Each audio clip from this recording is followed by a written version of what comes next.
What's going on, guys? I'm Bill and welcome to Bill's How To. Today I'm going to show you guys how to apply coloured concrete sealer to transform your area from this into this. Let's get straight into it, guys.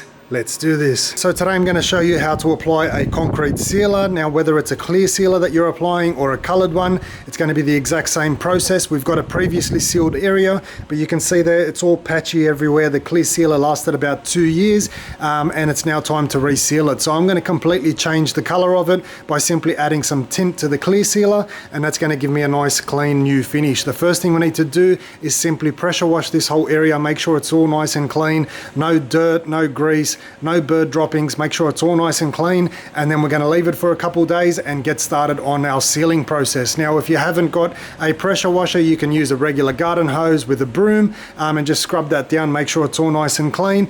And I'm going to quickly start pressure washing this area here, and then I'll see you guys when we're done.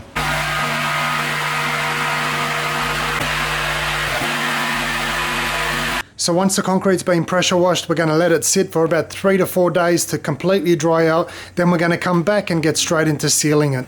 So the product that we're going to be using is from Dulux. It's called Avista, and this is a tintable base. So the color that we're going with today is slate gray, super easy to mix up. You just simply open this up, pour the tint inside and mix it up using any kind of stirring stick until it's completely consistent throughout.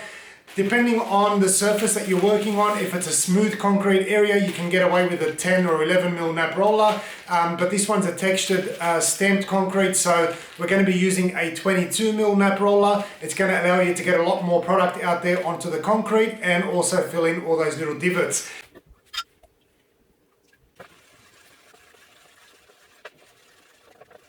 So we're going to start off by cutting in all the edges with a brush, work your way all the way around, and then we're going to roll it in. So I'll bring you guys in a bit closer, show you how to cut in, and then I'll bring you back out and speed up the footage.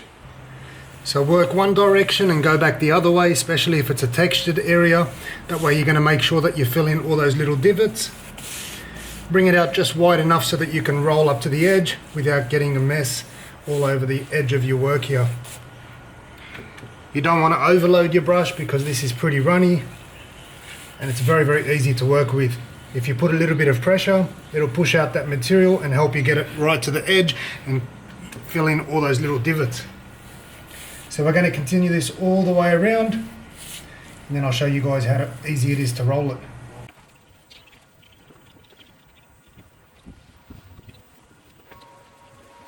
And now we can roll it all in using our 22 mil nap roller, and this one here is a 460 wide, so it's going to make it much, much quicker.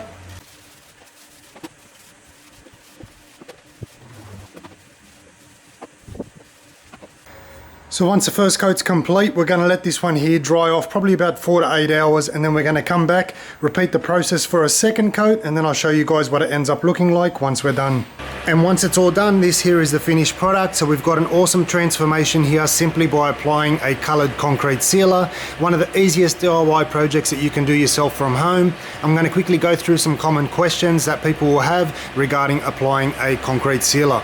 So the most common question is, how do you know if the surface has been sealed before? And the easiest way to test this is just simply with a little bit of water.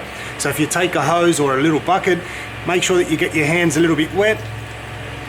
Alright, and all we're going to do is just drip the water on top, just creating those little beads. So if we let the water droplets sit for a few minutes, we come back and have a look.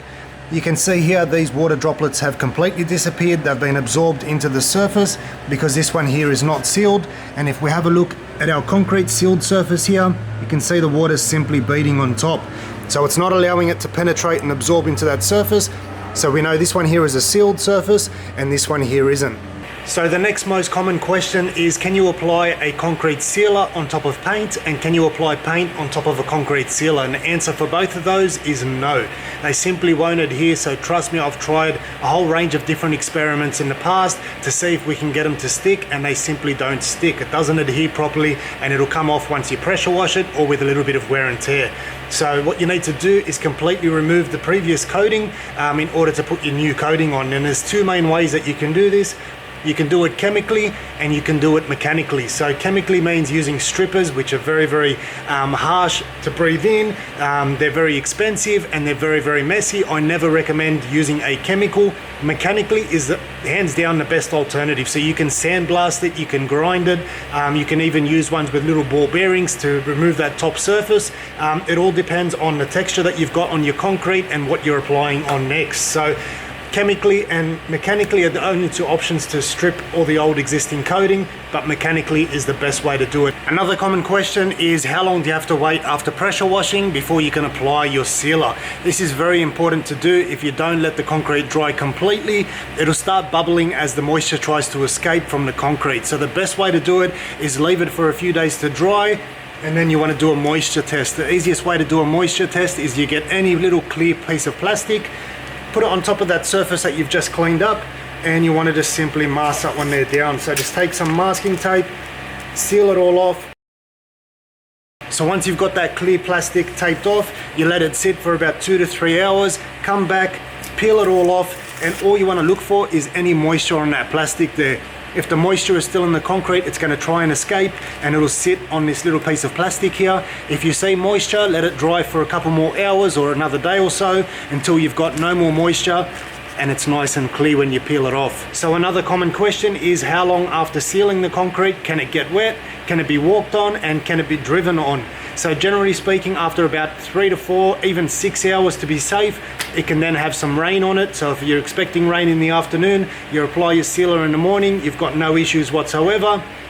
24 hours generally to walk on it so that it's no longer tacky and it won't cause any damage. So light foot traffic after 24 hours. And generally speaking, after 5 days, you can then start to use your car and drive on it. If it is hot weather, I'd give it a few more extra days just to make sure that you don't get any hot tire pickup on your fresh coating of concrete sealer. So hopefully this video is going to help you out in being able to do this project yourself, and I've answered the most common questions that I can think of. If you've got any more questions, put them in the comment section below. If I need a follow-up video, I'll do that as well. Hopefully you guys have enjoyed it and you've learned something new. As always, like, comment and subscribe. Until next time, I'm Bill. Thanks for watching Billshowto.